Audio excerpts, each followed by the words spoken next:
යේසුස් ක්‍රිස්තුස් වහන්සේගේ මහෝත්තම මානගේ නාමයෙන් සියලු දෙනාටම සුව පතනවා ආශිර්වාද කරනවා. නැවත වාරයක් දෙවියන් වහන්සේගේ සෙනඟක් උදෙසා මේ දෙවියන් වහන්සේගේ කාලෝචිත වචනය ඉදිරිපත් කිරීමටත් බෙදා ගැනීමටත් අවස්ථාව ලැබීමම මම විශේෂයෙන්ම දෙවියන් වහන්සේට ස්තුතිවන්ත වෙනවා. සහෝදර සහෝදරනි, අපි ඉන්නා මේ කාලේ ඉතාමත්ම බැරාරුම් සහගත කාලයක්. ලෝකෙම නොයෙකුත් අභියෝග වලට මුහුණ දෙනවා. ලෝකෙ සිටින වැසියන් සහ ජනතාව සියලු දෙනාම තාම ප්‍රබල අභියෝග රැසකට මුහුණ දෙනවා. විශේෂයෙන් මේ COVID-19 වෛරසය නිසා, ඒ පීඩාව නිසා. ඒ වගේම අපි දන්නවා අපි ඉන්නා මේ කාලේ තාමත්ම දෙවියන් වහන්සේගේ වචනයට අනුව සියලු දෙයක්ම සිදුවෙමින් පවතිනවා. දෙවියන් වහන්සේගේ වචනේ අනාගත වාක්‍ය කියපු දේ වචනේ සරලන හැම දෙයක්ම මේ විදිහටම සිදුවෙමින් පවතින කාලයක් කියලා අපි සාධන කරොත් නිවැරදි. සහෝදර සහෝදරනි, මා මේ ගෙන්නව පණවිඩය විශේෂයෙන්ම යේසුස් වහන්සේගේ සත්‍ය ස්වභාව දිසා පමණයි. යේසුස් වහන්සේගේ මනමාලි දිසා පමණයි. මෙය යම් කිසි ආගමක් දිසාවත් ක්‍රිස්තියානි සභාවක් උදෙසාවත් නෙවෙයි. මගේ වගකීම සහ මේ ඉටු කරන කාර්ය ඉටු කරන්නේ විශේෂයෙන්ම දෙවියන් වහන්සේගේ අවසාන කාලයේ, මේ තියෙන අවසාන කාලයේ දෙවියන් වහන්සේ විසින් තෝරාගත් අවසරයකට දෙවියන් වහන්සේට අවශ්‍ය වන පරිදි දෙවියන් වහන්සේගේ ඒ සැලසුම් කර විදිහට දෙවියන් වහන්සේගේ පණවිඩේ සත්‍ය දෙවියන් වහන්සේගේ සභාවට ලබා දීමේ පරම බලාපොරොත්තුවයි. මම මුලදී කිව්වා වගේම මම කිසිම ක්‍රිස්තියානි නිකායකට සංවිධානයකට සම්බන්ධ පුද්ගලයෙක් නෙවෙයි.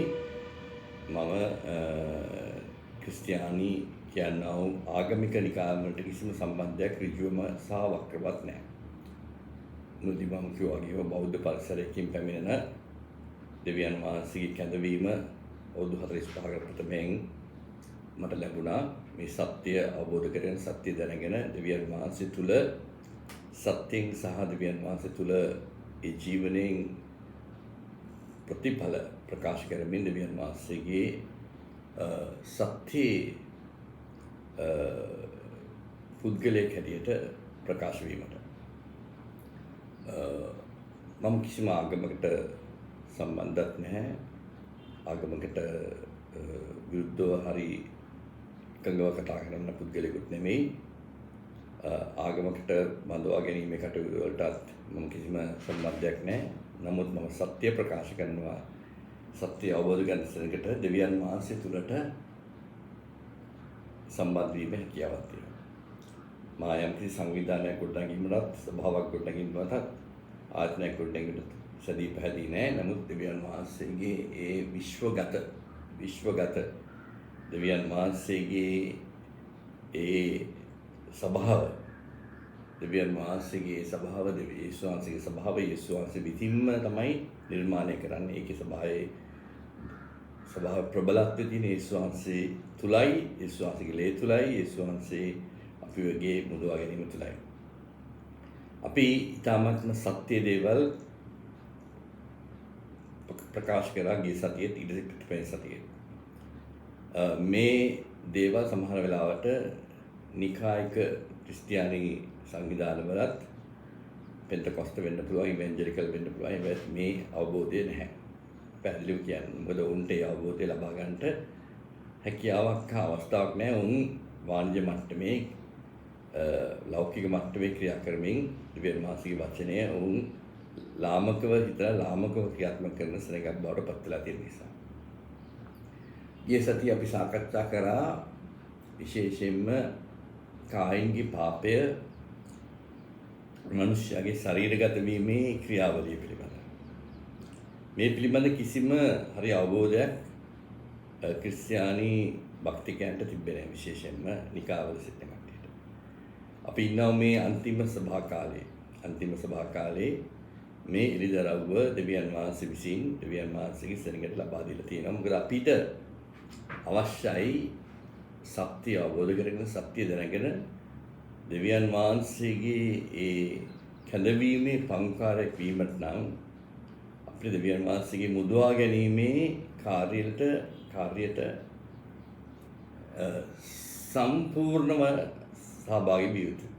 සම්පූර්ණ භාගයක් නෙමෙයි සම්පූර්ණම ක්‍රිස්තු වහන්සේ ආවේ අපිව අපේ පාපයෙන් මුදවා ගැනීමේ ක්‍රියාවලිය සම්පූර්ණ කිරීම උදෙසා අපිට දෙවියන් වහන්සේගේ යම්සි සැලසුමක් තියෙනවා. ඒ සැලසුම ඉටු කිරීම තමයි ක්‍රිස්තු වහන්සේ පළමු පුරුෂ මැරුණේ පූජා විදි කළා නැවත නැගිටලා ඊපස්සේ අපිට තුමාගේ ආත්මය නැවත වාරයක් ලැබීමට සැලසුවා. ඒ ආත්මය කරන කොටගෙන අපේ මේ මිදීමේ ක්‍රියාවලිය සම්පූර්ණ වෙනවා.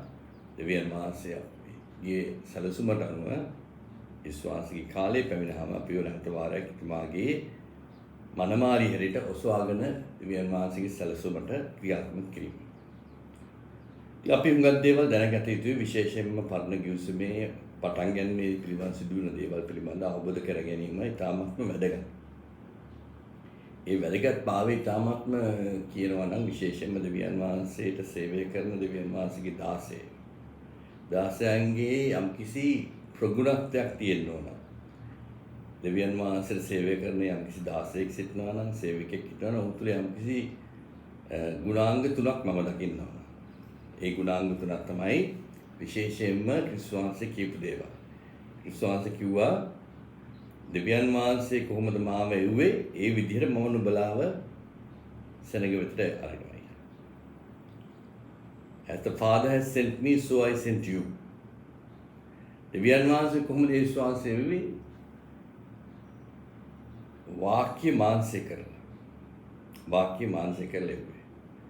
ඒ වාක්‍ය තමයි දෙවියන් වහන්සේ තුලින් ඒකම ඒ විශ්වාසක මම දෙවියන් වහන්සේ වෙතින් පමිනනවා දෙවියන් වහන්සේ වෙතට යනවා. Come from the Father, go back to the Father. වාක්‍යානයන් මාංශය බවට පත් කළා තමයි. ඒකට අපිට එහෙම ඇරිනා අපිට අපේ හරි සේවකයෙක් තුළ වාක්‍ය තුළ නිරන්තරයෙන්ම ජීවත් විය යුතුයි, ප්‍රකාශ කළ යුතුයි, සිටිය යුතුයි, සම්බන්ධ විය යුතුයි. වෙන දෙයකට පමණක් නෙමෙයි. ඒ නිසා ඒ වගේම දෙවියන් වහන්සේ විශ්වාස කරන යම් කෙනෙක් දෙවියන් වහන්සේගේ වචනේ ප්‍රකාශ කරන උට පරණ ගිවිසුමත් අලුත් ගිවිසුමත් හරියාකාරව හසුරුවලා ඒ පරණ ගිවිසුමේ තියෙන ඒ දේවල් හරියාකාරව අලුත් ගිවිසුමට යා කරලා ප්‍රකාශ කරන්න හැකියාව මග පෙන්වීමත් අවශ්‍යයි. අන්තිමට කියනවා මේ ඉන්න කාලයට රුචිත කාලයට අවශ්‍ය කාලය සරිලන විදිහේ වචනය ඒ කාලයට දිය යුතුයි කියලා. due season, meeting due season. ඒ කියන්නේ අපි ඉන්නේ මේ අස්වැන්න කපන කාලයක්. අස්වැන්න වපුරන කාලයක බීජය වපුරන කාලය නෙමෙයි. මේ අස්වැන්න නිලන කාලය. අස්වැන්න කපන කාලය. බීජය වපුරන කාලය නිසා. ඒ නිසා මේ කාලයට සරිලන මේ කාලේ පණවිඩය අපි ලබා දෙන්න. ඒ නිසා තමයි සහෝදර සහෝදරනි මේ දෙවියන් වහන්සේගේ වචනේ ඉදිරියව පැහැදිලි කිරීමට අපි සැදී පැහැදී සිටින්නේ. විශේෂයෙන්ම මම කියන්න ඕන මම මේ ෆුල් ටයිම් ගොස්පල් එක ගා කරන ඒ වගේ ෆුල් ටයිම් පාස්ටර් කෙනෙක්වත් ප්‍රොෆට් කෙනෙක්වත් අපොස්ටල් කෙනෙක්වත් නෙමෙයි. මම වෘත්තීමය ගත්තොත් එහෙම වෘත්තීමය බැංකුවකරුවෙක්, ආයෝජකෙක්, ව්‍යාපාරිකයෙක්, සමාජ ව්‍යාපාරිකයෙක්, ඒ වගේම ජාත්‍යන්තරව කියන්නේ මූල්‍ය සමාජ මූල්‍ය පිළිබඳ විශේෂ පුද්ගලයෙක් විශේෂයෙන්ම ජාත්‍යන්තර මට්ටමේ ඉතාමත්ම පිළිගැනීමක් තියෙන කෙනෙක් විශේෂයෙන් මගේ වෘත්තිය අනුව. මගේ වෘත්තියේ ආදායමෙන් තමයි මම මේ දේවල් කරන්නේ. කිසිම සම්බන්ධයක සංවිධානයකටත් ලාංකිකයේ හර පිටස්තර සංවිධානයකට මට කිසිම අනුබලයක් අනුග්‍රහයක් ලැබෙන්නේ නැහැ මේ දේ කරන්න. ඒ නිසා මම කරන දෙයින් යම්කිසි මුදලක් උපයා ගැනීමත් කරන්නේ නැහැ මේ. මොකද මගේ මූල්‍ය අවශ්‍යතාවයන් මගේ වෘත්තීය කටයුතු වලින් මම ලබා ගන්නවා. එම්ම සහෝදර සහෝදරී ටික කිව්වට පස්සේ මට අවශ්‍ය විශේෂයෙන්ම අද අපි සඳහන් කරන්න ඕන දෙවියන් වහන්සේගේ ගිවිසුම් ගත නොවාගේ ගිවිසුම් ගත නැව සහ ගිවිසුමේ නැව සහ දෙවියන් වහන්සේගේ ගිවිසුමේ පෙට්ටිය පිළිබඳ සමාලෝචනයක් නැත්නම් විශේෂ ඉදිරිපත් කිරීමක් මම කරන්න බලාපොරොත්තු වෙනවා. අපි ගිය සතියේ ඉගෙන ගත්ත කොහොමද මේ නෝවාගේ කාලයේදී සිදුවෙන දෙයක් පිළිබඳ දෙවියන් වහන්සේ මුළු ලෝකෙම විනිශ්චයට පත් කරා. ඒ විනිශ්චයට පත් කිරීමට දායක වුණ දෙයක් තමයි ඒ ලෝකයේ බිහි වුණ ඊ타ත්ම නපුරු පරිසරය, නපුරු සිතුවිලි සහ අදහස් සමග නපුරු ක්‍රියා නිසා දෙවියන් වහන්සේට වුණා මේ ලෝකයේ ක්‍රියාවලිය නවත්තන්න. ඒ නිසා තමයි විනිශ්චය කළා නොවාගේ පවුල ඇර අනික සියලු දෙනාටම විනිශ්චය ගෙනල්ලා විනාශයක් ඇති කරේ. එදා ඒ සිදුවුණු දේ පිළිබඳ අපි ගිය සතියේ සාකච්ඡා කළා. අපි ඉදිරිපත් කරා මොකද්ද වුනේ කියන එක. ඒකට අපි ඒ ගැන සාකච්ඡා කරන්න යන්නේ ගිය සතියේ පණිවිඩයට එහෙම දුන්නොත් ඒ ලබා ගත්තොත් ඒ පිළිබඳ අවබෝධයක් ලබා ගන්න පුළුවන්. එහෙනම් අද අපි සාකච්ඡා කරන්න යන්නේ මේ ලෝකේ විනාශ කරන්න ඉස්සෙල්ලා යේසුස් වහන්සේ දෙවියන් වහන්සේ විශේෂයෙන්ම දෙවියන් වහන්සේ නෝවාට කතා කරලා නෝවා විතරයි අඳුනගත්තේ ධර්මිෂ්ඨව ජීවත් වෙන පුද්ගලයෙක් හැටියට. ඒක අපි ගත්තොත් මේ නෝවා ඉන්නේ කොයි පරම්පරාවෙන්ද? නෝවා ඉන්නේ ආදම්ගේ පරම්පරාවෙන්. ආදාම්ගේ පරම්පරාවෙන් එන වංශයේ අන්තිම පුරුක තමයි නෝවා. පරම්පරා වංශ දෙකක් තියෙනවා. මේ වෙන විට වංශ දෙකක් තිබ්බා. ඒ පළමු වංශය තමයි ආදාම්ගේ වංශයෙන්. ආදාම්ගේ පස්සේ ආබෙල් නැති වුණාට පස්සේ සෙත්ගෙන් තමයි ඒ පරම්පරාව බිහුනේ. ඒ පරම්පරාවේ වංශය. ඒ වංශයට කියන්නේ දෙවියන් වහන්සේගේ දරුවෝ. දෙවියන් වටනව විතරක් නෙවෙයි. නමුත් ඒ වංශය දෙවියන් වහන්සේගේ දරුවන් හැටියට ප්‍රකාශ වෙනවා. මොකද ඒ තුල තමයි ආදම් තුල දෙවියන් වහන්සේ තෝරාගත්තා අපි ඔක්කොම නැතිලා හිටියේ. අපි නැතිලා හිටියත් ඕ තුල. මේ ඕ තුල හිටියේ දෙවියන් වහන්සේගේ දරුවක් නේ. අපි ඔක්කොම දෙවියන් වහන්සේගේ දරුවෝ. අපි කොහෙද හිටියේ? අපි ආදම් තුල හිටියේ. ආදම් තුල ආදම්ගේ මාර්ගයෙන් සෙත් තුල සෙත්ගේ පරම්පරාව සෙත්ගේ වංශය තුල තමයි අපි සියලු දෙනාම සිටියේ. දෙවියන් වහන්සේ. ඒ තමයි අපිට තමයි ඒ දෙවියන් ආදම්ගේ පරම්පරාව නොවා දක්වා යන පරම්පරාව තමයි දෙවියන් වහන්සේගේ දරුවන්. ඒක කායින්ට පරම්පරාවක් තිබුණා. කායින් ඇවිල්ලා ආදම්ගේ බීජයක් නෙවෙයි, ආදම්ගේ පුත්‍රයෙක් නෙවෙයි. අපි දන්නවා කායින් කාගේ බීජයද කියලා. සර්පයාගේ බීජයෙන් බිහි වුණ මනුස්ස පුත්‍රයෙක්. මොකද ඒක දාවනේ පුදුන් නිසා. ඔහුට වංශයක් තිබ්බා. ඔහුගේ වංශය පිළිබඳව සඳහන් කරා. ඒ වංශය පිළිබඳ වංශය දෙක එකවෘති වීමේ තමයි මෙතන දෙවියන් වහන්සේ දැක්කේ. නපුර සම්පූර්ණත්ව වෙලා ලෝකය තාමත්ම දුෂ්ට ලෙස වියවල් වෙන්න පටන් ගත්තා වගේ දෙවියන් වහන්සේ මේ විනිශ්චය කරා. ඒ විනිශ්චය ගෙනෙද්දී නොවාට කතා කළා. දෙවියන් වහන්සේ කතා කළා කියනවා විශේෂයෙන්ම අපි කියමු උප්පත්ති පොතේ 6 වෙනි පරිච්ඡේදය. උප්පත්ති පොතේ 6 වෙනි පරිච්ඡේදයේ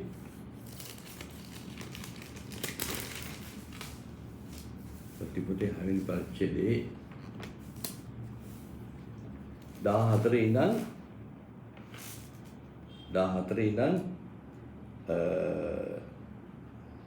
16 දුඹ ගෝපර් ලී වලින් නමක් සදන්න. නැවෙහි කාමර සාදා ඒ ඇතුළත් පිට කීල් ගාපන්න. දුඹ එක සෑදිය යුතු ආකාරය මේ නැවේ දිග රියන් 300ක්, පළල රියන් 500ක්, උස රියන් 30ක්. නැවට කවුළු හදවා ඉහළින් එක රියනක් නිම කරපන්නේ. නැවේ දොරු පැත්තකින් සාදාපන්නේ. පහළ තත්ත්වද දෙවෙනි තත්ත්වද ඇතුළුව සාදාපන්නේ. බලව අහස යට ජීවන හුස්ම ඇති මාංශ වූ සියල්ල විනාශ කර පිට මම් පොළොවට පිටට ජලය ගැලීම පමණුන්නේ. පොළොවේ ඇත්තා වූ සියලු නැසින්නේය. ඒත් නුඹ සමග මගේ ගිවිසුම පිහිටුවන්නේ. නුඹද නුඹගේ පුත්‍රයෝද නුඹගේ භාර්යාවද නුඹ භාර්යාව. නැවට ඇතුළු වෙන්නේ. කොට සහෝදර සහෝදරියන් දැන් අපි මෙතන කියුවා විශේෂයෙන්ම දෙවියන් වහන්සේ නොවාට කතා කළා. මොකද නොවා තමයි අන්තිම පුරුක ආදම්ගේ වංශයේ දෙවියන් වහන්සේගේ යම්කිසි වචනය පිළිබඳ අවබෝධය ධර්මිෂ්ඨව ක්‍රියා කරපු කට්ටිය වංශේ. එතකොට මෙතනදී යම්කිසි පොරොන්දුවේ නැවක් දෙවියන් වහන්සේගේ ගිවිසුමක් ඇති කරගන්නවා. නොවාත් සමග ගිවිසුමක් ඇති කරගන්නවා. ඒ නොවාගේ ගිවිසුමේ පිළිබඳ ගිවිසුමේ නම ඒකට කියන්නේ නොවාස් ආක්. ගිවිසුමේ නැව ආක්. ගිවිසුමේ නැව නොවා සහ දෙවියන් වහන්සේ අතර තියෙන ගිවිසුමක්. ඒ ගිවිසුමට සම්බන්ධ වෙන ප්‍රධානම කරුණ තමයි මේ ගිවිසුමේ නැව. දෙවියන් වහන්සේ යම්කිසි උපදෙසක් දෙනවා මේ නැව කොයි විදියට සැදිය යුතුද කියලා. කොච්චර දිගද කොච්චර පළලද කොච්චර උසද මොන වගේ දේවල් තියෙන්න ඕන මොන වගේ දේ. ඒකට ඒ වගේ සඳහන් කරනවා. සඳහන් කරලා දෙවියන් වහන්සේ කියනවා තව ටික කාලයකින් මේ නැව සමහර වෙලාවට උඩ අවුරුදු ගාණක් යන්න ඇති මේ නැව හදන්න. ඒ තාමත්ම අති විශාලයි. පළල උස ඒ හැම පැත්තෙන් බැලුවොත් මේ සංකීර්ණත්වයෙන් සැදිය යුතු නැවක්. එවැනි නැවක් නොවට හදන්න මම හිතන්නේ අවුරුදු ගාණක් යන්න ඇති. මිනිස්සුත් ප්‍රශ්න කරන්නේ ඇයි මේ වගේ දෙයක් හදන්නේ කියලා මොකද්ද කියලා. ඒ දක්වා වැස්ස පිළිබඳ වතුර පිළිබඳ කිසිම ප්‍රශ්නයක් තිබෙන්නේ නැති නිසා. එතකොට මේ නැව සදලා දෙවියන් වහන්සේ නොවට කියනවා පැහැදිලිවම ඊටමත් මේ ගිවිසුමේ නැව කියන්නේ ඒකයි මොකද? විශේෂයෙන්ම ගිවිසුමේ නැව කියන්නේ ඔය කියනවා 18 වෙනි වගන්තියේ මම මේ ලෝකය විනාශ කරන්න යනවා. මේ විනාශ කරන්න යන ලෝකේ නුඹද නුඹ සමග නුඹගේ පුත්‍රයෝද නුඹගේ භාර්යාවද නුඹගේ පුත්‍රයන්ගේ භාර්යාවද නැවට ඇතුළු වෙනවා. ඒ කියන්නේ දෙවියන් වහන්සේ මේ ගිවිසුමේ නැවට ඇතුළු වෙන විදිහක් තියෙනවා. ඒ විදිහ ගැන කියනවා. පළමුව නුඹගේ පුත්‍රයෝ ඊට පස්සේ නුඹගේ භාර්යාව ඊපස්සේ භාර්යාවන්ගේ බීරියා. මම මුලදී කිව්වා ගෙමගේ සතියේ විශේෂයෙන්ම නොවා විතරයි අන්තිම පුරුක සත්‍යයේ ධර්මිෂ්ඨත්වයේ හිටපු. නොවාට විවාහ වෙන්න මුනේ කායින්ගේ පරම්පරාවේ ස්ත්‍රියක්. මේ වෙනකොට ඔක්කොමලා මික්ස් වෙලා සෑහෙන. නොවාගේ පුත්‍රයන්ටත් විවාහ වෙන්න මුනේ කායින් පරම්පරාවේ ස්ත්‍රීන් 3 දෙනෙක්ට පමණයි. අපි දකිනවා විශේෂයෙන්ම උප්පත්ති පොතේ 6 වෙනි පරිච්ඡේදයේ 22 අවලි පරිච්ඡේද 22 කියන දෙවියන් වහන්සේ ඔහුට අනකල සියල්ල ඔහු කළේ. ඔහුට තම ගිවිසුමක් තිබ්බ ඔහුට අනකල සියල්ලම ඔහු කළේ. දෙවියන් වහන්සේ ඔහුට අනකරා යම් දේවල් කරන්න. මේ විදිහට නැව හදන්න, මේ විදිහට කරන්න, මේ විදිහට නැවට ඇතුල් වෙන්න. ඒකට අපි දකිනවා විශේෂයෙන්ම උප්පත්ති පොතේ 7 වෙනි පරිච්ඡේදයේ අපි කියවමු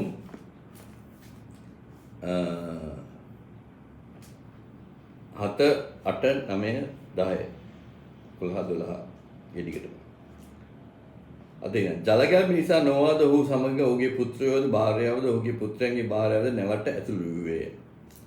මෙතන පිළිවෙලක් තියෙනවා නැවට ඇතුළු වෙන. නොවාද ඔහු සමග ඔහුගේ පුත්‍රයෝද පිළිවෙත. පළමුව නොවා ඊළඟට ඔහුගේ පුත්‍රයෝ ඔහුගේ භාර්යාව. තුන්වෙනි ඔහුගේ භාර්යාව. හතරවෙනිව පුත්‍රයන්ගේ භාර්යාවද අන්නේ ඕඩර් එකක් තිබේ ඕඩර් එක තමයි ඔහුගේ. ඊට පස්සේ අනිකුත් පක්ෂීන් සත්තුන් ඔක්කොම ගෙන ගත්තා.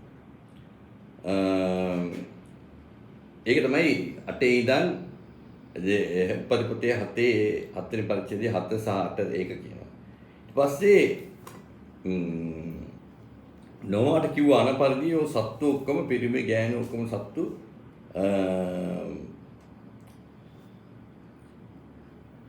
ඇතුළට ගත්තා. ඊට පස්සේ තමයි නොවාගේ පවුලත් සමග ඔක්කොම ඇතුළට ගිහිලා හිටියේ. අපි ගත්තොත් එහෙම 12 වෙනි පරිච්ඡේදය පරිච්ඡේදයේ වගන්ති කියන දහවල් 40ක්ද රෑ 40ක්ද පොළොවට වැස්සේ. 13 වෙනි වගන්ති කියනවා එම දවස නොවාද නොවාගේ පුත්‍රයන්ද ෂෙම් හම් සහයි ඒකෙද්ද නොවාගේ භාර්යාවද ඔහුගේ පුත්‍රයන් සමග තුන් දෙනාම නැවට ඇතුළු. ඔවුන් ඇතුළු වල පිළිවෙලක් තියෙනවා. දෙවියන් වහන්සේගේ ගිවිසුමක් තියෙනවා. පිළිවෙල. නැව හදන ගිවිසුම තියෙනවා. නැව ක්‍රියාත්මක කරන ගිවිසුම තියෙනවා. නැවට ඇතුළු වෙන ගිවිසුමක් තියෙනවා. වෙන විදිහට තමයි උඹ ඇතුළු වෙන්නේ. ඔහු ඒක ඇතුළු වෙන විදිහක් තියෙනවා. පළමුව නොවා ඊළඟට ඔහුගේ පුත්‍රයන් ෂෙම් හැම් සහ ඒකෙද්ද ඒකෙද්ද ඇතුළු වුණා. ඊට පස්සේ තමයි නොවාගේ භාර්යාව නොවාගේ පුතුන්ගේ භාර්යාව. දැන් මෙතනදී අපි දකින දෙයක් තමයි මේ ඇයි මේ විදිහට දෙවියන් වහන්සේ මොනවට කිව්වේ? පළමුව නුඹ ඇතුළු වෙන විදියක් තියෙනවා. නවට ඇතුළු වෙන කිව්වොත් මේක. නුඹ ඉස්සල්ලා නැත්තම් අරගොල්ලන්ගේ අම්මානේ ඊළඟ දාන්නේ සාමාන්‍ය විදියට. මොකද මේ ස්ත්‍රී ඔක්කොමලා කානනයිට් දේශයේ කටේ නිසා පුතු ඊළඟට. පුතුන්ට පස්සේ තමයි නොවාගේ භාර්යාව. ඊට පස්සේ තමයි පුතුන්ගේ භාර්යාව. එතකොට දෙවියන් වහන්සේට අවශ්‍ය වුණා නොවාට යම්කිසි ගිවිසුමක් තුලින් දෙවියන් වහන්සේගේ දෙවියන් වහන්සේ පිළිබඳ නොවාට තියෙන සම්පූර්ණ බලය ප්‍රකාශ කරන්න. යම්කිසි පිළිවෙලක් තියෙනවා ගිවිසුමක්. ඒ ගිවිසුමට අනුව දෙවියන් වහන්සේගේ බලය නැත්තම් වගකීම දෙවියන් වහන්සේ කවුද කියන්නේ කියන දේ අවබෝධ කර ගැනීමට දෙවියන් වහන්සේගේ ශක්තිය දෙවියන් වහන්සේගේ හඬෙන් කියනා වූ උපදෙස් මොනවද? ඒ උපදෙස් වලින් දෙන ප්‍රතිවිපාක මොනවද? ඒ උපදෙස් වල තියෙන යම්කිසි යහපත් දේවල් මොනවද කියන එක අවබෝධ කරගන්න නොවට සැලසුවා ඒ තුලින්. නොවට යම්කිසි එල්දරාවක් ලැබුණා මේ දෙවියන් වහන්සේ දුන්න පිළිවෙත අනුව. සත්තුන් ගැනම නෙමෙයි තමාගේ පවුලේ ඉස්සරහට යන විදිය මේ නැවට ඇතුළු වෙන විදිය තමයි දෙවියන් වහන්සේ කිව්වේ. ඒ පිළිබඳ අවබෝධයකින් දෙවියන් වහන්සේ ලබා දුන්නා එල්දරාව. උඹගේ පුත්‍රයාට පස්සේ තමයි උඹගේ භාර්යාව පස්සේ භාර්යාවගේ පුත්‍රයෝ. අපි දකිනවා විශේෂයෙන්ම නොවාගේ පුත්‍රයෝ තුන් දෙනෙක් හිටියා. හැම් ෂම් ජපත් හැම් ජපත් මේ නම් පිළිවෙල තිබ්බට වුන් එකිනෙකට වෙනස් විදිහට කටයුතු කරපු පුද්ගලයෝ. අපි දකින විශේෂයෙන්ම උප්පත්ති පොතේ 7 වෙනි පරිච්ඡේදයේ 23 සහ 24 කියවොත් එම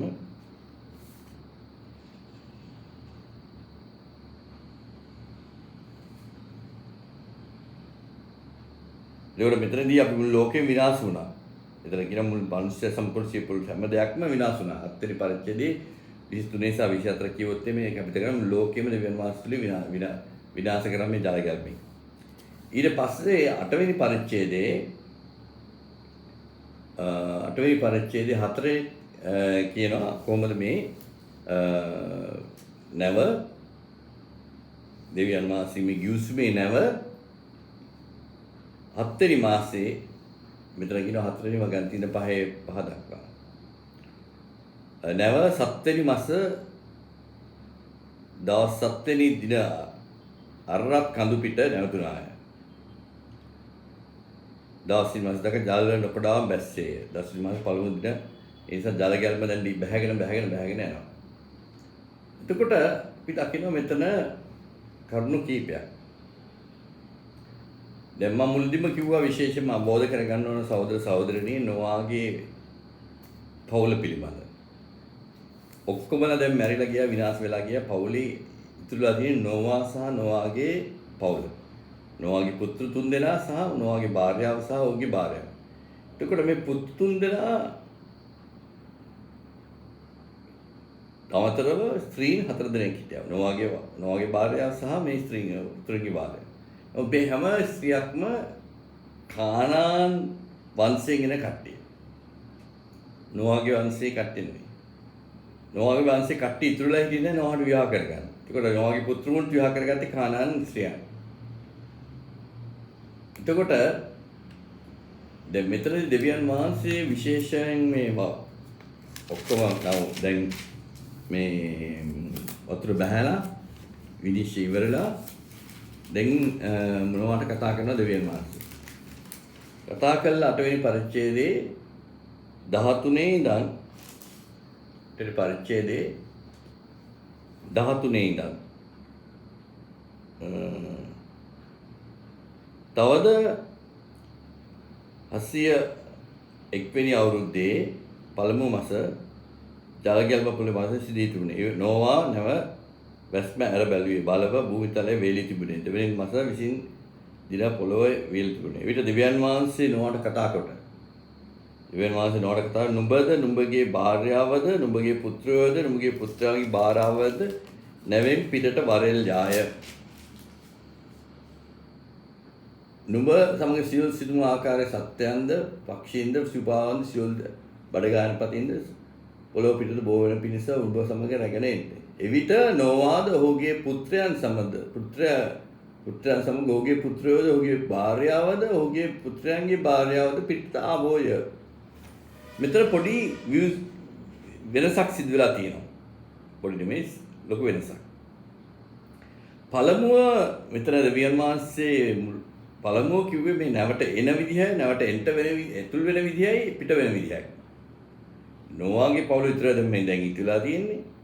නොවාගේ පවුතේ නොවා විතරයි විශේෂයෙන්ම දෙවියන් වහන්සේගේ බීජයෙන් ඒ කියන්නේ පුත්‍රයටත් ඒ වගේ මේක තියෙනවා. නමුත් එතන ස්ත්‍රීන්ට හතර දෙනාම කානන් දේශයට අයත් කානන් වංශයට කානන් කාන්තාව. කායින්ගේ පරම්පරාවේ කට්ටිය. එතකොට අපි දකින්න දෙයක් තමයි නැවට ඇතුල් වෙන මේ ගිවිසුම දෙවියන් වහන්සේ මේක ගිවිසුමේ නැව කියන්නේ නැවට ඇතුල් වෙන ක්‍රමවේදයක් දෙවියන් වහන්සේ අඳුරන දුන්නා. ඒ ක්‍රමවේදය තමයි නැවට ඇතුල් වෙන ක්‍රමවේදය. පළමුව නොවා, දෙවනුව ප්‍රවාහගේ පුතු, තුන්වෙනුව නොවාගේ භාර්යාව, හතරවෙනුව තමයි නොවාගේ පුතුන්ගේ භාර්යාව. එතකොට දැන් නැව ඇතුල් වෙනකොට ඒ කියන්නේ ජල ගැල්මට ප්‍රථමයෙන් ජල ගැල්ම වොන්න ඉස්සෙල්ලා ඔන්න පටන් ගන්නකොටම දෙවියන් වහන්සේ නොවට කිව්වා දැන් ඇතුල් වෙලා නුඹ ප්‍රථමයෙන් ඇතුල් වෙන්න ඕන නුඹ පළමුව ළඟට උඹගේ පුත්‍රයෝ තුන්දෙනා ඊට පස්සේ පුත්‍රයෝ තුන්දෙනාට පස්සේ තමයි උඹගේ භාර්යාව. භාර්යාවට පස්සේ තමයි පුතුන්ගේ භාර්යාව. ඒක තමයි ඕඩර් එක. ඒකෝද මේ පිළිවෙත දෙවියන් වහන්සේ වෙනස් කරනවා නැවෙන් පිට වෙන විදිය. නැවෙන් පිට වෙන විදිය පැත්තත් එහෙම අපි දකින විශේෂයෙන්ම අපි බලන්න මෙතන පැහැදිලිවම ඔයගොල්ලන්ගේ වචනේ කියවන්න නැවෙන් පිට වෙන විදිය ගත්තොත් එහෙම මෙතන සඳහන් වෙනවා 16 වෙනි 15 සහ 16 වෙනි වගන්තියේ එවිට දෙවියන් වහන්සේ නොවාට කතා කොට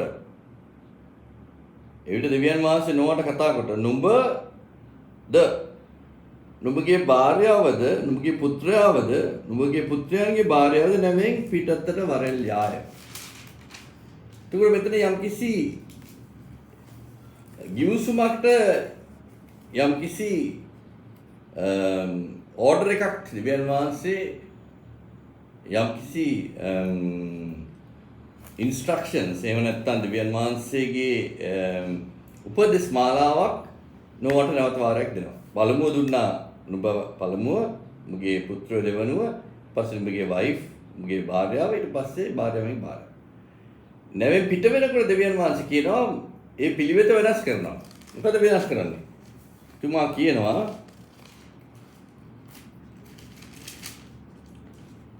දෙවියන් වහන්සේ නොවට කතා නුඹගේ භාර්යාවද ඕඩර් එක වෙනස්. ඊට පස්සේ ෆස්ම නුඹගේ පුත්‍රයෝ නුඹගේ භාර්යාව නුඹගේ භාර්යාවගේ දැන් මෙතනදී කියනවා නුඹගේ පුත්‍රයෝ නුඹද නුඹගේ භාර්යාව දෙවනුව භාර්යාව තුන්වෙනුව නුඹගේ පුත්‍රයෝ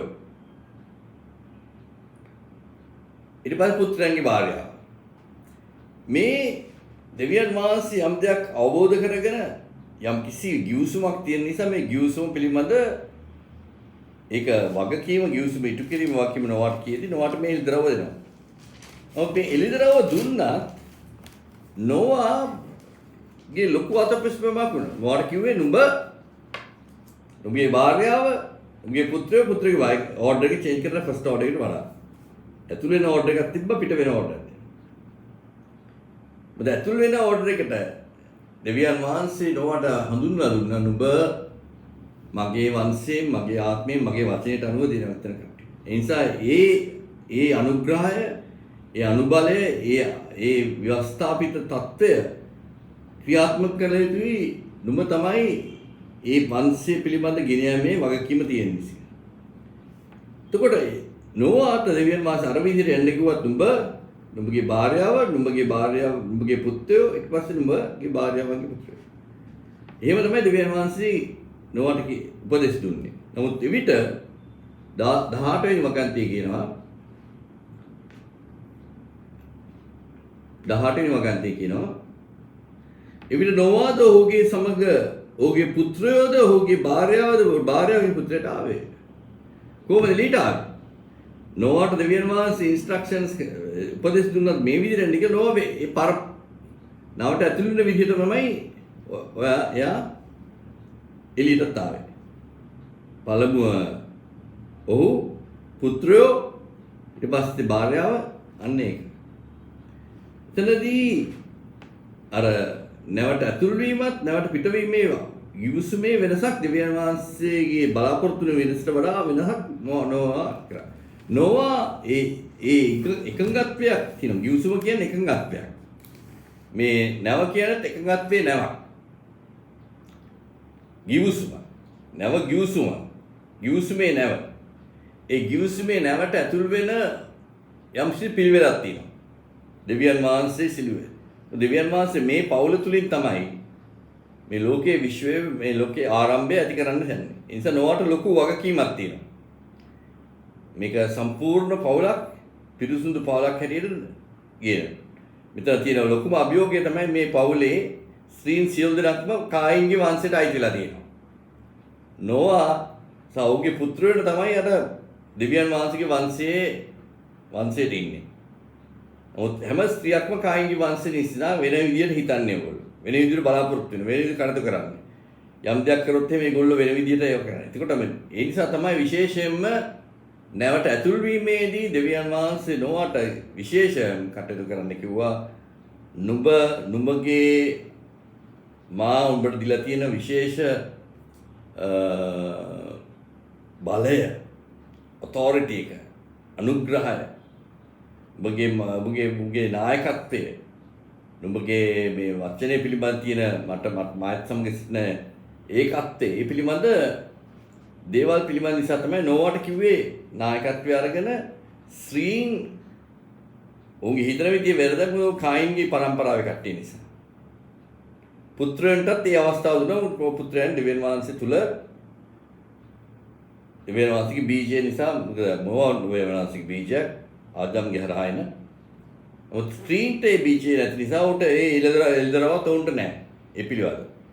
නමුත් මෙතනදී එළියට එනකොට දෙවියන් වහන්සේ යම් කිසි විශේෂ ගිවිසුමක් ඇති කරගන්න. උට කියන නොවට පළමුව කියන නුඹ පළමුව දෙවනුව නුඹේ භාර්යාව, තුන්වෙනුව නුඹගේ පුත්‍රයා, ඊට පස්සේ පුත්‍රයන්ගේ භාර්යාව. එතනදී දෙවියන් වහන්සේ බලාපොරොත්තු වෙනවා දැන් මේ ලෝකයේ පිළිබඳ ඔව් කිව්වා නැවත වාරයක් මේ ලෝකයේ ප්‍රචලිත කරන්න. බීජ වැඩි කරන්න. සෙනඟ වැඩි කරන්න වගකීම නොවාට සහ නොවාගේ පුත්‍රයාට දුන්නේ. ඒ වගකීමේ කාර්යයට දෙවියන් වහන්සේ විසින් යම්කිසි පිළිවෙලක්, ගිවිසුමකට අනුව පිළිවෙලක්, සංවිධානාත්මක පිළිවෙලක් දෙවියන් වහන්සේ නොවාට ඉදිරිපත් කරා. නමුත් නොවා අර පළමුව ලැබුණ එළිදරව්ව තානුව කටයුතු කරමින් ඒ විදිහටම හිතගෙන නෙමෙයි පළමුව ගිය විදිහටම එළියට ආවා. ඇතුළු වෙන විදිහටම එළියට ආවා. නමුත් දෙවියන් වහන්සේ බලාපොරොත්තු වෙන එක නෙමෙයි. දෙවියන් වහන්සේ යම්කිසි අලුත් ගිවිසුමක පටන් ගැනීමක් තමයි ඇති කරන්න පටන් ගත්තේ. ඒ ගිවිසුම අනුව තමයි දෙවියන් වහන්සේ යම්කිසි උපදේශ මාලාවක් කොට දුන්නේ. දැන් මෙන්න මේක නිසා නොවට ලොකු ප්‍රශ්න මාලාවකට මුහුණ දෙන්න සිදු වෙනවා. මොකද දෙවියන් වහන්සේට අවශ්‍ය වුණා නොවට දෙවියන් වහන්සේගේ ඒ දේවත්වය පිළිබඳ, දෙවියන් වහන්සේ පිළිබඳ, දෙවියන් වහන්සේගේ අනුග්‍රහය පිළිබඳ, දෙවියන් වහන්සේගේ වචනය ව්‍යවස්ථාව පිළිබඳ දේවල් හොඳට අවබෝධ කරගෙන තමයි දෙවියන් වහන්සේ ඌට කිව්වේ නැවට ඇතුල් වෙන්න කියලා. නැවෙන් පිට වෙනකොට ලෝකයේ වගකීමක් කොට දුන්නා. නැවට ඇතුල් වෙන්නේ දෙවියන් වහන්සේගේ දේවල් ලබා ගැනීමට. දෙවියන් වහන්සේගේ ගිවිසුමේ නැව. ඔය ඇතුල් වෙන දෙවියන් වහන්සේගේ ගිවිසුමේ නම යවුත් දවස් 40 තුල දෙවියන් වහන්සේගේ අර මෝසස් තුමා සයිනායි කන්දේ දවස් 40ක් ගත කළා වගේම ඒ නායකත්වයෙන් දෙවියන් වහන්සේ ඌට දුන්නා වූ දෙවියන් වහන්සේගේ දේවල් ලබා ගැනීමේ හැකියාව ඌ දෙවියන් වහන්සේ විසින් ගොඩනගුවා ගිවිසුමේ නැව තුල සිටියේ. ගිවිසුමේ නැත තුල. ගිවිසුමේ නැවෙන් නාමත මාර්ග ලෝකයට පතිත වෙනකොට එතනදී යම්කිසි ක්‍රියාවලිය වෙනසක් සිදු වෙන්න ඕන. ඒ ක්‍රියාවලිය වෙනසක් සිදු වෙන්න නම් නොවට යම්කිසි උපදේශ මාලාවක් දෙනවා. දැන් කියනවා නුඹ ආපු විදියට නෙවෙයි, ඇතුළු වෙන විදියට නෙවෙයි. නුඹ පළමුව නුඹගේ භාර්යාව, දෙවනුව නුඹගේ භාර්යාවගේ, නුඹගේ පුත්‍රයන්, තුන්වෙනුව පුත්‍රයන්ගේ භාර්යාව. නමුත් මේ දෙවියන් වහන්සේ දුන්නා උපදේශ නොවා පිළිපදින්නේ නැහැ. නොවා ඒකට විරුද්ධව කටයුතු කළා. නොවා අර පළමු විදිය ඇතුළු වෙන විදිහටම නොවා පිට වෙන්න කටයුතු කරා. ඒක දෙවියන් වහන්සේගේ ගිවිසුමට පිටස්තර වීම.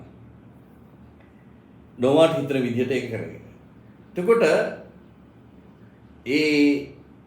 ඒකෙන් බලාපොරොත්තු වුණා දෙවියන් වහන්සේ ඒ භාර්යාව සමග දෙවනුවට ගියමනත් පුත්‍රන්ගේ භාර්යාව ඊළඟ හතරවෙනි ගියමනත් බලාපොරොත්තු වුණා දෙවියන් වහන්සේ බලාපොරොත්තු වුණා නොවාට තියෙන දෙවියන් වහන්සේ දුන්නා වූ පියකෙටිට තියනා වූ වගකීම.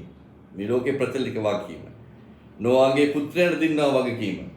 නොවාගේ භාර්යාවට තියෙන වගකීම. දෙවියන් වහන්සේගේ දේවල් ඉටු කිරීමේ කාර්යයේ වගකීම.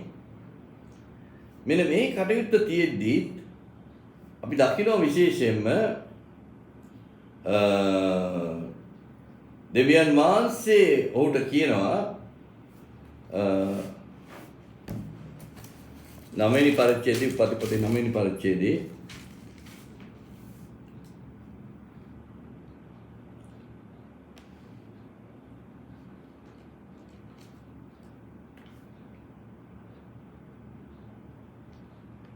නුඹලා වනහි නවවෙනි පරිච්ඡේදයේ 7 සහ 8 දක්වා නුඹලා වනහි සඵල වීමෙන් බෝ වැල්ලායි පොළෙහි අතිශයින් බෝ වී වර්ධන වෙල්ලායි දෙවියන් වහන්සේ නොවාට ඔහුගේ පුත්‍රයන්ට කතා කොට බලව මම නුඹලා සමගත් නුඹලා පසුවත් නුඹලාගේ වංශය සමගත් සිටිමි.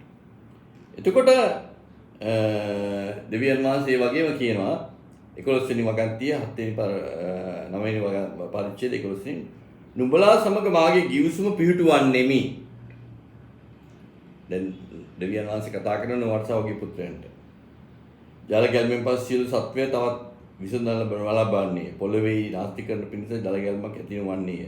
තව දෙවියන් වහන්සේ මා සහ නුඹලා අතර සිටිනා වූ සියලුම පණ ඇති සත්‍යයන් කෙරෙහි සියලු පරම්පරාවලට මා විසින් කරන ලද මාගේ ගිවිසුමේ සලකුණ මාගේ දේ දුන්න වලාකුළේ තබමි. ඒක මා සහ පොළොව අතර තියෙන ගිවිසුමක් වන්නේය. මා විසින් පොළොව ඉහළින් වලාකුළක් පමුණු ලබන්නේය. දෙවියන් වහන්සේගේ මේ නැවත් ඇවිල්ලා දෙවියන් වහන්සේගේ ගිවිසුමට අනුව කටයුතු කරනවා. ඒ ගිවිසුමට අනුව දෙවියන් වහන්සේගේ වචනයට ඒ ආකාරයෙන්ම කටයුතු කරනවා. එතකොට නැවට ඇතුල් වෙන විදිහේ ගිවිසුමක් තියෙනවා. නැවට පිට වෙන විදිහේ ගිවිසුමක් තියෙනවා. පිට වුණාට පස්සේ යම්සි කරන්න දේවල් තියෙනවා. දෙවියන් වහන්සේගේ ගිවිසුම සලකුණක් දෙන්නුකුත් තිබ්බා. ඒකට සහෝදර සහෝදරනි දෙවියන් වහන්සේට අවශ්‍ය වුණා නොවා තුලින් නැවත වාරයක් මේ ලෝකය නොවාගේ පුත්‍රත්ව මේ ලෝකේ ප්‍රචලිත කරන්න මිනිස්සු බෝ කරා. එතකොට අපි දකිනවා විශේෂයෙන්ම නවවෙනි පරිච්ඡේදයේ 20 ඉඳන් දැන් අපි මේ නොවා ලෝකයට ඇවිල්ලා නැව දැන් අරලත් කියන ප්‍රදේශයේ ප්‍රායල නොව දැන් ලෝකේ පතුර ඔක්කොම හිදලා නොව ලෝකේ දැන් ඉන්න නැවෙන් පිටත ඇවිල්ලා. 9 වෙනි පරිච්ඡේදයේ 20 ඉඳන් 25 දක්වා ගත්තොත් එහෙම නොවා ගොවිකම් කරන්න පටන්ගෙන මිදිවත්තක් වැව්වේය. තවද ඔහු මුද්‍රික පාන බී මත්ව තමගේ කූඩාරමේ නග්නව උන්නේය. කනාන්ගේ පිය වූ හාම් තමාගේ පියාගේ නග්නභාවය දැක පිටත සිටී තමාගේ සහෝදරයන් දෙදෙනාට කීය. එවිට සෙම් සහ ඒත් වස්ත්‍රයක් ගෙන තමම් දෙපොර බාගෙන පස්සෙන් පස්සට ගොස් තම පියාගේ නග්නභාවය වැසුවෝය. ඔවුන්ගේ මුහුණ අහකට හැරී තිබුණු බැවින් ඔහු තම පියාගේ නග්නභාවය නොදුටුවේය. නොවා තමාගේ මුද්‍රික පානය විවිධී තම බාලපුත්‍රය තමාට කළ දේ දැනගත්තේය. ඔහු කානන්ට සාප වේවා. ඔහු තම සහෝදරයන්ගේ දාසයෙක් වන්නේ යයි කීය. තවද ඔහු ෂෙම්ගු දෙවියන් වහන්සේට ප්‍රශංසා වේවා. කානන් දේශිත දාසයෙක් වේවා. කානන් ඔහුට දාසයෙක් වේවා. දෙවියන් වහන්සේ ඒත් සීමා විශාල කරත්වා ෂෙම් කුඩාරවල වාසය කරත්වාය. කානන් ඔහුගේ දාසයයි කීය. නොවා ජලගෙන පසු 300 අවුරුදු ජීවත් වී නොවාගේ සියලු දවස් අවුරුදු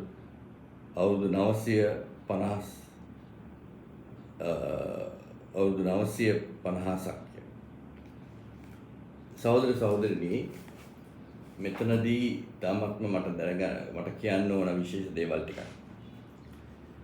ඒ තමයි මේ ජල ගැල්ම සිදුවෙන්න ප්‍රථමයෙන්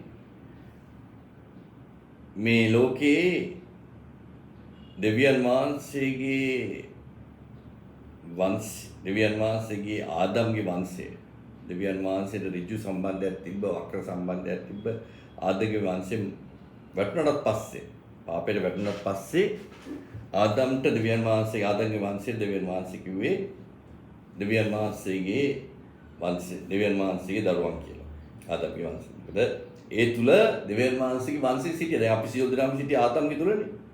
සෙත්ගේ මාර්ගයේ ආදම් තුල. ඒ නිසා අපි ඒ ළමයි ඒ තත්ම වෙනසේ ආදම්ගේ වංශය කියලා. ඊට අමතරව කායින්ගේ වංශයක් තිබ්බා.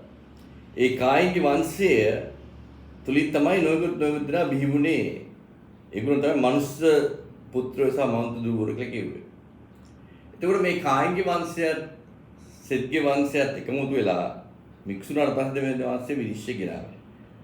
මේ විනිශ්චය ගෙනලා දෙවියන් වහන්සේ මොකේ විනාශ කරාට පස්සේ ඉතුරුනේ 8 දෙනයි. ඒ 8 දෙනාගෙන් 4 දෙනෙක් තමයි ආදම්ගේ වංශයේ ආදම්ගේ බීජයේ පංකාරය වුණේ. ඒ කියන්නේ නොවා ඔහුගේ පුත්‍රය 3 දෙනා. නමුත් භාර්යාවන් 4 දෙනා නොවාගේ භාර්යාව සහ අනිත් භාර්යාවන් පුතුන්ගේ භාර්යාව ඔක්කොම කානාන් ස්ත්‍රීන්. ඔවුන්ගේ ආත්මික සිදුවීම් අඩුයි මානසික සිදුවීම් මානසික අවශ්‍යතාවයන් ගැන නිරන්තරයෙන්ම වන්නේ. මානසික විදියට හිතන්නේ මානසික විදියට කටයුතු කරන්නේ අපි දක්කන්නේ මේ කායින්ගේ බීජයේ දින ඒ බෙදය. එතකොට දෙවියන් වහන්සේ මෙතන සඳහන් වෙනවා විශේෂයෙන්ම නොවා නැවෙන් පිටට ඇතුළට වෙන්න දෙවියන් වහන්සේ කිව්වේ නුඹ ගිවිසුමනේ. මේ නැවට කියන්නේ ගිවිසුමේ නැව කියලා. නුඹගේ පුත්‍රයෝ නුඹගේ භාර්යාව ඊට පස්සේ භාර්යාවන්ගේ භාර්යාව. ඒක තමයි ඕඩර් එක. ඒක තමයි දෙවියන් වහන්සේ කිව්වේ නැවට ඇතුළට වෙන විදිය. ඒකෙන් දෙවියන් වහන්සේ බලාපොරොත්තු වෙනවා දෙවියන් වහන්සේ දවස් 40ක් රාත්‍රී 40ක් දෙවියන් වහන්සේගේ සැලැස්ම දෙවියන් වහන්සේගේ කැමැත්ත දෙවියන් වහන්සේගේ අවශ්‍යතාවයන් ඉටු කරන්නට නොවාට සහ ඔහුගේ පුත්‍රයන්ට දෙවියන් වහන්සේගේ මනස දෙවියන් වහන්සේගේ දේවල් ප්‍රකාශ කිරීමේ වගකීම. ඉතින් තමයි ඔවුන් ඉස්සලා ගත්තේ. නොවාගේ පුත්‍රයෝ. ඔහු තමයි දෙවියන් වහන්සේට ඊට පස්සේ මේ ලෝකෙම ජනතාව බිහි කරන්නේ. ඒ නිසා මේ දවස් 40 නැවේ ඉන්නව දවස් 40 තුල දවස් 40ක් වැස්සනේ. නැව ඇතුළු සිටින දවස් 40 තුල ඒ වගකීම තියෙන සම්පූර්ණයෙන්ම නොවාට සහ නොවාගේ පුත්‍රයන්ට මේ ලෝකයේ ඒ වගේ කට්ටිය බොහි කිරීමේ වගකීම. ඒ නිසා දෙවියන් වහන්සේගේ මනස දැන ගැනීමට අවශ්‍යයි. දෙවියන් වහන්සේගේ කැමැත්ත දැන ගැනීමට අවශ්‍යයි. දෙවියන් වහන්සේගේ සැලැස්ම දැන ගැනීමට ඒ සැලැස්ම තමයි දුන්නේ. ඒතකොට ඒ සැලැස්ම ප්‍රකාශ කරා. දෙවියන් වහන්සේ ඔහුගේ සිත් වලට දැම්මා. ඊට පස්සේ නැවෙන් යන්න තියෙන දේ සැලැස්ම ඉටු කරන්න. සැලැස්ම පිළිබඳ අවබෝධය දෙවියන් වහන්සේ දෙන්න තමයි දෙවියන් වහන්සේ දැන් මෝසස් කුමාර මේ සයිනායි කන්දර ගෙනලා දුන්නා වගේ මේවක ඇතුළ තුල දෙවියන් වහන්සේ පිළිවෙලක් දුන්නා නැවට ඇතුළ වෙන්න. නෝවාගේ පුත්‍රයෝ. මේගොල්ලෝ තමයි බීජය ව්‍යාප්ත කරන කට්ටිය. බීජය ව්‍යාප්ත කරන කට්ටිය. ඒතර බීජය ව්‍යාප්ත කරන කට්ටියට දෙවියන් වහන්සේගේ උපදෙස් අනපනත් කරන විද්‍ය කරන ක්‍රමය කරන ආලය කරන තාලය ඒ පිළිබඳ සෑම දෙයක්ම දෙවියන් වහන්සේ දීමු තමයි ඒ වගකීමෙන් ඒ විදිහට ගත්තා. ඒකෝර දැන් මේ වගකීම ඉටු කිරීමේ ලෝකයේදී ඒක ඉටු කිරීමේ කාර්යයට කිරීමට දෙවියන් වහන්සේ උට කියනවා දැන් කොහොමද නැවෙන් එළියට එන්නේ? නැවෙන් එළියට එන ක්‍රමයක් තියෙනවා. ඒක තමයි නෝවාගේ භාර්යාව. તો නෝවාගේ භාර්යාව වයින් කාටද? නෝවාට. නෝවාගේ භාර්යාව වයින් නෝවාට. නෝවාගේ භාර්යාවට නෝවාගේ භාර්යාව ඊට පස්සේ නෝවාගේ පුතුන්ගේ භාර්යාව. මේක තමයි හරි දේ.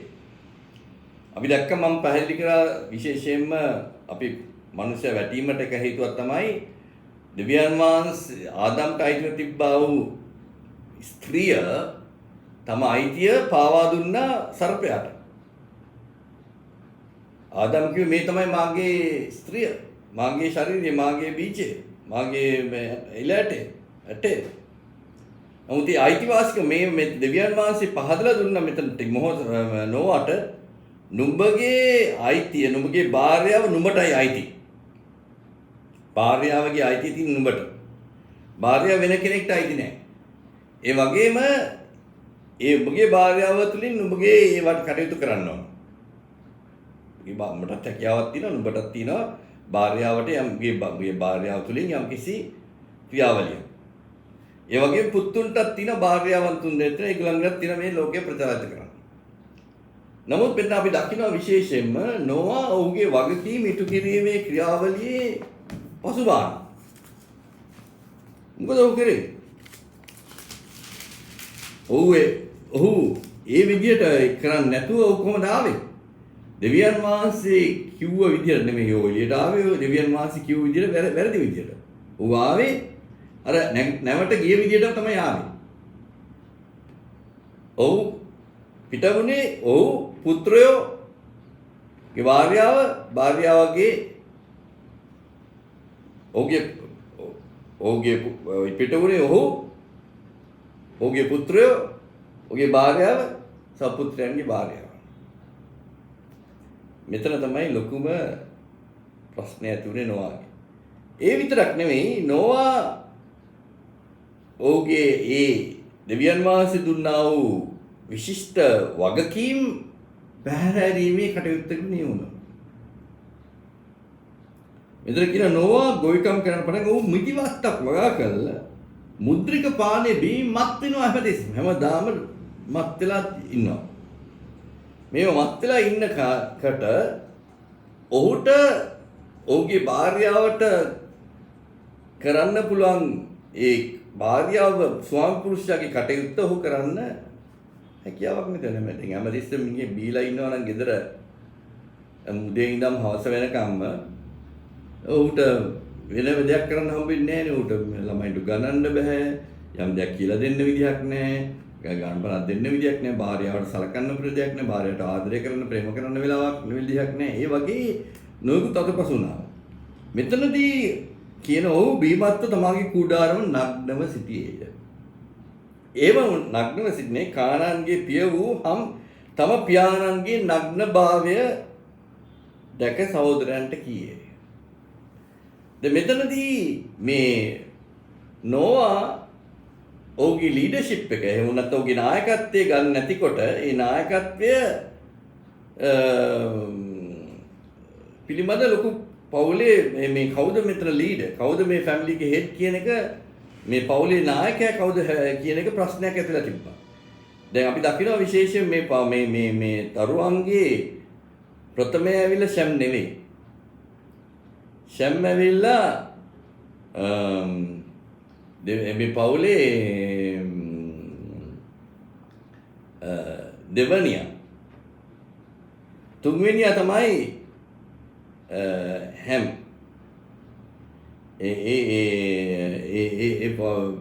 යම්කිසි පවුලේ වෙනසක් තියෙනවා. ඔවුන්ගේ මේ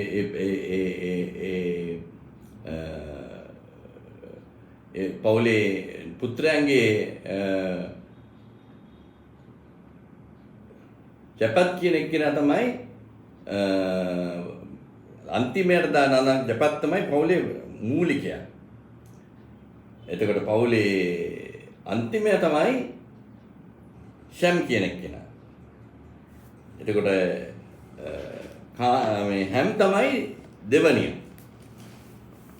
එතකොට පවුලේ වැඩිමාල්ලයන්ගේ පුත්‍රයා තමයි යපත්. හැම විටම දෙවියන් මේ යපත් ඕන වුණා පවුලේ නායකයා වෙන්න. ඒක තමයි ඔහුගේ බලාපොරොත්තුව. එතකොට අපි දකිනවා විශේෂයෙන්ම මෙතන නග්නත්ව භාවය ගැන කියනවා. නොවා නග්නව සිටියේය. ඒ නග්නය තමාගේ පියාගේ නග්නභාවය මේක ලොකු දෙයක් නෙවෙයිනේ. මේක ලොකු ප්‍රශ්නයක්ද? නග්නභාවය ඔව් පුතා දැක්කයි කියලා ඒක ඔව් ගිහිලා කිව්වා. මොකද්ද මෙතන වුණේ ඇත්තටම? මෙතන මොකද වුණේ කියන අපි අවබෝධ කරගන්න නම් සහෝදර සහෝදරිනි අපි දෙවියන් වහන්සේගේ වචනේ හරියට අවබෝධ කරගන්න ඕන. මොකද අපි කිව්වා 9 වෙනි පරිච්ඡේදයේ ඒක අවබෝධ කරගන්න ඕන නම් ඒ අවබෝධ කරගන්න යන්න ඕන ලෙවි කතාවේ 18 වෙනි පරිච්ඡේදයේ 4 වෙනි වගන්තියේ ඉඳ 8 වෙනි වගන්තිය දක්වා.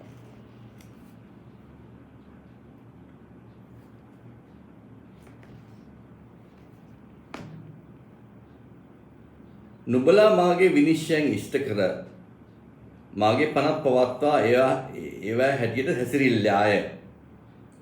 මම නුඹලාගේ දෙවියන් වහන්සේය. එබැවින් නුඹලා මාගේ පනත් සහ විනිශ්චයන් පවත්වා පල්ලාය. මනුෂ්‍යයා පවත්වන නම් ඔහු එයින් ජීවත් වන්නේය. මම ස්වාමින් වහන්සේය. නුඹලාගෙන් කිසිවෙක් තමාගේ කිට්ටු නායකු කරා නග්නභාවය හරින පිණිස ලං නොවිය යුතුය. මම ස්වාමින් වහන්සේය. නුඹගේ පියාගේ නග්නභාවය එනම් නුඹගේ මවගේ නග්නභාවය නොහරින්න. නුඹගේ මෑණියෝය නුඹගේ මෑණියෝය ඇගේ නග්නභාවය නොහරින්නේය. නුඹගේ භාර්යාවගේ නග්නභාවය නොහරින්න. නුඹගේ පියාගේ භාර්යාවගේ නග්නභාවය නොහරින්න. එය නුඹගේ පියාගේ නග්නභාවය. මෙතන දෙවියන් වහන්සේ කියන මගේ විශේෂ මේක ඇත්තටම ඉතාමත් වැදගත් ඔබතුමන්ලා කියවන්න ගිහිල්ලා මේක මේ පිළිබඳ දෙවියන් වහන්සේගේ වචනේ ඉතාමත්ම අපි ලස්සනයි. ලෙවි කතාවේ 18 වෙනි පරිච්ඡේදයේ 4 ඉඳන් 9 වෙනකම් මම ආපහු කියන නුඹලා මාගේ විනිශ්චයන් ඉෂ්ට කර මාගේ පනත් පවත්වා ඒව හැටියට හැසිරිල්ලාය. මම නුඹලාගේ දෙවි වූ ස්වාමින් වහන්සේය. එබැවින් නුඹලා මාගේ පනත් සහ විනිශ්චයන් පවත්වා පල්යාය. මනුෂ්‍ය පවත්වන ඔහු එයින් ජීවත් වන්නේය. මම ස්වාමින් වහන්සේය. නුඹලාගෙන් කිසිවෙක් තමාගේ කිට්ටු නෑයක කරා නග්නභාවය හරින පිණිස ලං යුතු නැත. මම ස්වාමින් වහන්සේය. නුඹේ පියාගේ නග්නභාවය නම් නුඹගේ මවගේ නග්නභාවය නොහරින්න. නුඹගේ පියාගේ නග්නභාවය කියන්නේ නුඹගේ මවගේ නග්නභාවය නොහරින්න. නුඹගේ මෑණියන්ය. ඇගේ නග්නභාවය නොහරින්න. නුඹගේ පියාගේ භාර්යාවගේ නග්නභාවය නොහරින්න. එය නුඹගේ පියාගේ නග්නභාවය. දැන් මෙතන පැහැදිලි සහෝදර සහෝදරි මොකද උනේ කියන. උඟක් මිනිස්සු හිතන්නේ මේ නග්නභාවය දැක්කයි කියලා නේ. ඒක නෙමෙයි මෙතන කියන්නේ. මෙතන වුණ දෙයක් තියෙනවා. වුණ දෙයක් කියන්නේ නොවා හැමදාම බීලා මත් වෙලා සිටිනවා. බීලා මත් වෙලා සිටිනවා. එතකොට ඌට භාර්යාව ස්වාමි පුරුෂයෙක් හැටියට භාර්යාවගේ වගකීම be fruitful and multiply. කියන්නේ ඌට ඌටත් තිබ්බ බෝ කිරීමේ වගකීම. ඔව් ඒ වගකීම ඉටු කරන්නේ නැතුව හැමදාම මුද්‍රික පානේ බීලා මත් වෙලා සිටිනවා. එතකොට මෙතනදී හැම් කියන්නා වූ ඔහුගේ දෙවෙනි පුතා මොකද කරේ? දෙවෙනි පුතාට අවශ්‍ය වුණා මේ පවුලේ නායකත්වය ගන්න.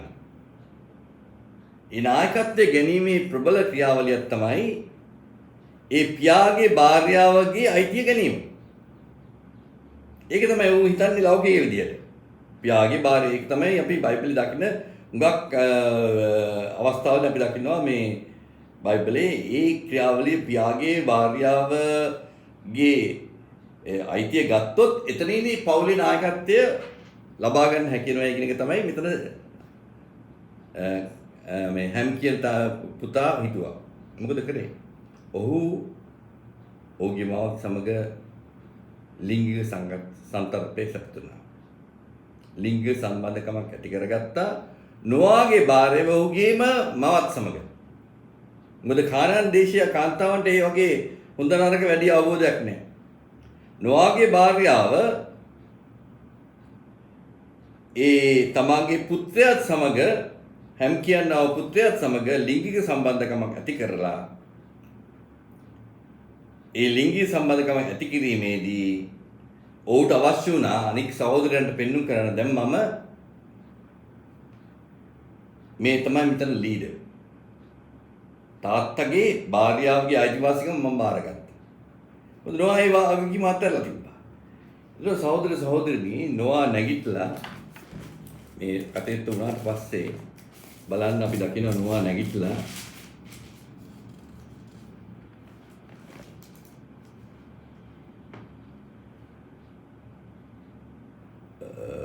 උපති පොතේ 9 වෙනි පරිච්ඡේදයේ 24 වෙනිදා නොවා තමාගේ මුද්‍රික පානයෙන් පිබිදී තම බාල පුත්‍රයා තමාට කළ දේ දැනගත්තේය. ඔහු කානාන්ට ශාප වේවා කිව්වේ. කානාන්ට හැම නෙමෙයි කානාන්. කානාන් කියන්නේ කවුද? කානාන් කියන්නේ හැම්ටදාව නොවාගේ භාර්යාව ප්‍රසූත කරපු පුත්‍රයා. හැම්ටදාව හැම් කියන්නේ නොවාගේ භාර්යාව වෙනියන් හැම්ගේ අම්මා. දාව ඉපදුනම පුත්‍රයාව තමයි මේ නොවා ශාප කරේ. ඇයි එහෙම ශාප කරන්න හේතුව? හැම්ට නෙමෙයි. සහෝදර සහෝදරිනී මෙන්න මේ දේ තමයි මෙතනදී වුනේ. ඒ නිසා අපි අවබෝධ කරගන්න ඕන ඉතාමත් පැහැදිලි දෙයක්. දෙවියන් වහන්සේ යම් කිසි පිළිවෙලක් දීලා තිබ්බා නොවාට නොවාගේ පුත්‍රයන්ට. ඒ පිළිවෙතින් පැහැර ගියොත් එහෙම මානසික ක්‍රියාවලියකට නතු වෙනවා. ඒ මානසික ක්‍රියාවලියට නොවා පමණක් නතු නෙවෙයි නොවා අන්තිම පුරක වුණත් මොකද නොවා හිටියේ මාංශයේ සෙනගක් සමග. නොවාගේ පුත්‍රය නොවාගේ භාර්යාව ඔක්කොම මේ කායින්ගේ සෙනගක් සමග. ඒ නිසා දෙවියන් වහන්සේගේ වචනය තුළ නිරන්තරයෙන් අපි අවබෝධ කරගෙන ගමන් කළ යුතුයි. දෙවියන් වචනයට සම්බන්ධ විය යුතුයි. දෙවියන් වහන්සේ කිව්ව පැහැදිලිව නොවට නුඹගේ භාර්යාව. ඒ කියන්නේ භාර්යාව අයිති නුඹට. නුඹගේ භාර්යාව. ඊට පස්සේ නුඹගේ පුත්‍රයෝ පුත්‍රයන්ගේ භාර්යාව. නමුත් ඇතුළුනේ වෙනත් විදියකට. ඒකට දෙවියන් වහන්සේ අපිට යම් කිසි දෙයක් හරි ආකාරයේ කියලා තියෙනවා නම් අපිට ඕන විදිහට දේවල් කරන්න විදියක් නැහැ. අද ලෝකයේ අද සභාව තුළ සිදුවෙන්නේ ඒගොල්ලන්ට ඕන දේවල් ඒගොල්ලන්ට ඕන විදිහට කරගන්න. මොකද මානසික දේවල් ඇතුල් කරලා. දෙවියන් වහන්සේ කියන මිනිස්සුන්ට හිතන සත්‍ය හරි කියලා හිතන විදියක් තියෙනවා. නමුත් ඒ විදිහේ ඒ දේ කිරීමේදී අන්තිමට ඉටු වෙන්නේ දෙවියන් වහන්සේගෙන් ඈත්වීමත් පාපේ නියැලීමත්. දැන් මේ ක්‍රියාවලියේ අපි දකින දෙයක් තමයි දෙවියන් වහන්සේ පැහැදිලිවම කිව්වා නොවාට මේ විදිහට නැවත ඇතුල් වෙලා නුඹගේ පුත්‍රයෝ සහ නුඹගේ භාර්යාව සහ නුඹගේ පුත්‍රයන්ගේ භාර්යාව මොකද මම වකීම් දෙන්න යනවා මගේ කතා කරන්න මම උඹලත් කාලය ගත කළා මගේ සිතුවිලි ප්‍රකාශ කරනවා. නැවෙන් පිට වෙන්නේ මගේ අනපනත් ඉටු කිරීමට. ඒ නිසා දෙවියන් වහන්සේ අනපනත් ඉටු කිරීමේ ක්‍රමවේදයක් ක්‍රියාවලියක් දුන්නා. නුඹගේ භාර්යාව අයිති නුඹට. ඒ අයිතිවාසිකම නොවා අතහැරලා ඒ අයිතිවාසිකම පවුලේ නායකත්වයේ බලෙන් ලබා ගන්න හැම කටයුතු කළා තමයි. ඒක තමයි ඔව් කිව්වේ. ඔහුගේ සහෝදරයන්ගෙන් පෙන්නන්නේ මම තමයි ලොක්කා. නැත්නම් ඒක කියලා කියන්න විදියක් නැහැ. මම තමයි ලොක්කා. නමුත් ඒ ක්‍රියාවලිය තුලින් ඒ කානාන් තුලින් මේ ලෝකේ පාපස්තිත්වයේ මූලිකත්වයේ ක්‍රියාවලිය ආපහු පටන් ගත්තා. සහෝදරනි ඒ නිසා තමයි බයිබලයේ සඳහන් වෙන්නේ අන්තිම පොතක් තියෙන පොඩි පොතක් ඉදරා පොතට ඉස්සෙල්ලා යූදස් පොතේ මෙහෙම කියනවා පළවෙනි පරිච්ඡේදයේ 5 ඉඳන් 8 දක්වා. ඉදින් ස්වාමින් වහන්සේ මිස්ර දේශයෙන් සෙනගක් ගල්වා ඉන්පසු විශ්වාස නොකළු විනාශ කළසේක. යන මේ සියල්ල එකවරම උඹලා දැනගත යුතුයි. නමුත් උඹලාට ඒ සීකරන්න කැමැත්තෙමි. තමුන්ගේ ආධිපතිකමේ නොපැවිද්ද සූකිය ව්‍යවස්ථානයේ අත්තර වූ දේවදූතයන් වහන්සේ මහා දවසේ විනිශ්චය පිණිස අන්ධකාරය යට සදාකාලී බැඳුමින් බැඳුසේක. එසේම සෝදම් සහ ගොමොරාවද අවට නුවර මොහු සියල්ලම තුමම වේශාට බාර වී අන්‍ය මාංශයේ පස්සේ ගොස් සදාකාලී ගින්නේ ජඬුවම් මිදිමි. ආවාද ආශිර්වාද නොකරන ලැබෙල සිටිතේ. එහෙත් ඒ ආකාරයෙන් මොහු තමන්ගේ නිස්තාර හීන දැක්වීමේ මාංශය කිලුටු කර ගනිමි. අධිපතිකම් සුළු කරගති. දෙවියන් වහන්සේ කියනවා ස්වාමීන් වහන්සේ මිස්ර දේශයෙන් සෙනගක් ගලව ගත්තා.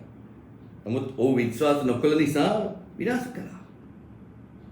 ඒ වගේම තමයි දේව දූතයෝ, දෙවියන් වහන්සේගේ ලුසිෆර් අතු දේව දූතයෝ. ඒ සෝකිය ස්වස්ථානයේ අතහැරියා වූ ඔවුන්ට දෙවියන් වහන්සේගේ විනිශ්චය ඇති කරා. ඒ වගේ තමයි සහෝදරිනි අපි දකිනවා විශේෂයෙන්ම රෝම පොතේ 8 වෙනි පරිච්ඡේදයේ 14 වෙනි ගන්තිය කියනවා මක්නිසා දෙවියන් වහන්සේගේ ආත්මයන් වහන්සේ විසින් ගෙනනු ලබන යම් පමණ දෙයක්ද ඇද්ද ඒ දිනා දෙවියන් වහන්සේගේ පුත්‍රයෝ. දැන් මෙතනදී අපි දකින දෙයක් තමයි නෝවාට අවස්ථාව ලැබුණා එයා විනිශ්චයෙන් ගැලවෙන්න. නමුත් නිරන්තරයෙන්ම ජීවත් වීමට නම් නෝවාට වගකීමක් තිබ්බ දෙවියන් වහන්සේගේ අනපනත් වල ජීවත් වීමට. අනපනත් අනුගමනය කිරීමට. ඒ අනුව දෙවියන් වහන්සේගේ සැලසුමට සහභාගී වීමට. ඒ නිසා සහෝදරිනි එදා වුණා වගේම අදත් වෙනවා. දෙවියන් වහන්සේ යම් දෙයක් විදියට කරන්න කියලා තියෙනවා නම් ඒ විදියටම ක්‍රියා යුතුයි. දෙවියන් වහන්සේගේ අනපනත් ඒ ආකාරයි. දෙවියන් වහන්සේ අපිට හිතන විදියට කරන්න බෑ. අද ක්‍රිස්තියානි නිකායවල සිදුවෙන්නේ මොකද්ද? ඒගොල්ලන්ට හිතුවෙන දේ කියක් කරන්නේ. දෙවියන් වහන්සේගේ මඟ පෙන්වීමක් නැහැ. දෙවියන් වහන්සේගේ වචනේ ඉලිදරාවක් ලබා ගන්න නැහැ. දෙවියන් වහන්සේ ඔවුන්ට නැවට ඇතුල් වෙන්න කිව්ව විදිහටම නැවෙන් පිට වෙනවා. නැවට ඇතුල් වෙන කිව්ව විදිහට නැවෙන් පිට වෙනවා. ගිවිසුමේ නැවෙන් ඇතුල් වෙන විදිහක් තියෙනවා, ගිවිසුමේ නැවෙන් පිට වෙන විදිහක් තියෙනවා. ඒ දෙවියන් වහන්සේ තමාට බාර දුන වගකීමේ අයිතිවාසිකම් පිළිබඳ අවබෝධ කරගෙන දෙවියන් වහන්සේගේ සැලැස්ම අවබෝධ කරගෙන දෙවියන් වහන්සේ කැමැත්ම අවබෝධ කරගෙන දෙවියන් වහන්සේගේ කැමැත්තත් සැලැස්මත් හරියට අවබෝධ කරගෙන දෙවියන් වහන්සේගේ මේ මඟ පෙන්වීම තුළ දෙවියන් වහන්සේ තුළ වර්ධනය වීමේ වගකීමත් අපිට දෙවියන් වහන්සේ බාර දීලා තියෙනවා. ඒ නිසා සහෝදරිනි මානසික ක්‍රියාවලින් අපි නතු යුතුයි. දෙවියන් වහන්සේගේ ආත්මය තුලින් ආත්මේ උපදෙස් දෙවියන් වහන්සේගේ අනපනත් හරියාකාරව ලබාගෙන ක්‍රියාත්මක වුණොත් තමයි අපිට පුළුවන් වෙන්නේ දෙවියන් වහන්සේ කැමැත්තේ දෙවියන් වහන්සේගේ සැලැස්මේ මූලිකත්වයෙන් අපේ ජීවිත දෙවියන් වහන්සේ බලාපොරොත්තු වන විදිහේ දෙවියන් වහන්සේගේ රාජධානියේ දරුවන් බවට පත් වී කටයුතු කරන්නට අර කිව්වේ දෙවියන් වහන්සේගේ ආත්මය මඟ පෙන්වීමක් ලැබෙන තරන් වාස්තම දෙවියන් වහන්සේගේ පුත්‍ර නිරන්තරයෙන්. නමුත් කොච්චර දෙවියන් වහන්සේගේ ගැලවීමක් ලැබුවත් නැවත වාරයක් අපර වැරදි විදිය කරනවා නම් එතනදී ගැලවීමේ ප්‍රතිවිපාකයක් නැහැ. නැවත වාරයක් අර අන්ධකාරයට වැටෙනවා.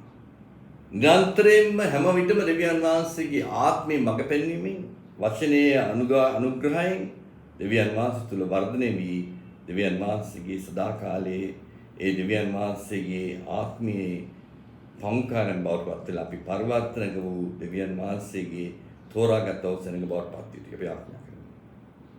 අපගේ ආදරණීය පියාණන් වහන්සේ වහන්සේ කරුණාවෙන් සම්පූර්ණ ස්වාමීන් විශේෂයෙන්ම මේ ඉරිදරව නිසා නොවාගේ කාලයේ පස්සේ නොවාගේ ක්‍රියාවලිය නිසා නොවා වහන්සේගේ අනපනත් වලට විරුද්ධව කටයුතු කරලා ඒ නිසා ඒ ඔහුගෙන් උඩ අතපස නිසා මේ ලෝකයේ පාපේ අනුග්‍රහය වර්ධනය වීමට හේතුවක් දායකයක් වුණා. ඒ නිසා වහන්සේ අපිට නිරන්තරයෙන්ම කියන්නේ වහන්සේගේ වචනයට අනුව අපගේ ජීවිතය හැඩගස්වා ගැනීමට වහන්සේගේ සැලැස්මට අනුවනත් ඒ මඟ පෙන්වීමට වහන්සේගේ ආත්මයන් කරණය කරන්නට අපිට ශක්තිය ධෛර්යය සාවස්ථාව කරුණාව ලබා දෙන්න.